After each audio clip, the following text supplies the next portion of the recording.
сегодня. 1941 жылдын 22 июнунда таңга жук фашисттик Германиянын аскерлери кол салышпоо жөнүндөгү пактка карабастан СССРдин чек арасын бузуп кирип, биздин ата мекенибизге кыянаттык менен кол салган.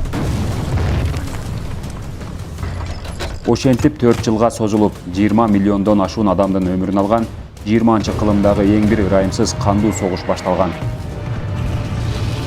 Улуу ата мекендик согуштун башталганына 12 күн болгондо боордош Кыргыз жана Казак республикаларынын борборлору болгон Фрунзе жана Алматы шаарларында Орто Азия аскер округунун командачысынын 1941 жылдын 12 июлундагы номер 44 буйругу менен 316 аткычтар дивизиясы түзүлө баштайт. Анын командирлигине Кыргыз СССРнин аскер комиссары болуп кызмат өтөп жаткан таланттуу, тажрыйбалуу аскер жетекчиси Иван Васильевич Панфилов дайындалат. Кыска убакыттын ичинде Панфиловдун жетекчилиги астында кечегеле жумушчулар менен колхозчулардын катарынан согуш өнөрүн мыкты үйрөнгөн жоокерлер ата мекен коркунучта калып, душман Москвага өтө эле жакын кирип келген учурда жардамга келип, тарыхта унутулгус эрдиктери менен дүйнөнү таң калтырат. Айрыкча Панфиловчу 28 баатырдын кайталангыс эрдиги кылымдар бою унутулгус легендага айланат. Бир гана өкүнүчтүү нерсе, Даңазалуу дивизиянын командири Иван Васильевич Панфилов 1941 жылдын 18 ноябрында кара ниет душмандын снарядынан каза таап, аскердик максатын жеңишке дейре уланта албай калган.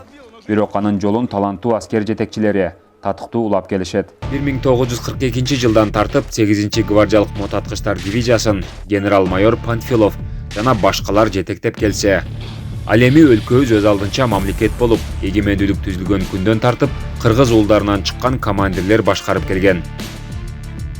Генерал-майор Чоноев Нурдин Абдимажитович 1992 жылдан 94 жылга чейин. Генерал-майор Сейдалиев Саудин Сейдалиевич 1994 жылдан 98 жылга чейин. Генерал-майор Мусаев Рыскелди Юсупович 1998 жылдан 2001 жылга чейин. Полковник Турсуналиев Нурдин Асанбекович 2001 жылдан 2003 жылга чейин. Полковник Сатыбалдиев Мелис Дүйшөнбекович 2011 жылдан 2012 жылга чейин.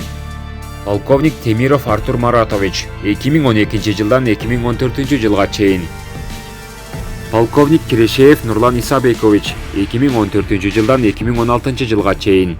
Полковник Эргешев Талант Токтогулович 2017 жылдан 2019 жылга чейин. Полковник Асанов Бердибек Абышевич 2019 жылдын январь айынан 2019 жылдын декабрь айына чейин. Ал эми азыркы учурда 8-гвардиялык мотоаткычтар дивизиясын полковник Исаков Урматбек Сулайманович жетектеп келет. Даңазалуу 8-гвардиялык мотоаткычтар дивизиясынын өздүк курамы мекенибиздин тынчтыгы үчүн кандай гана кырдаал болбосун душман мизин кайтарууга даяр.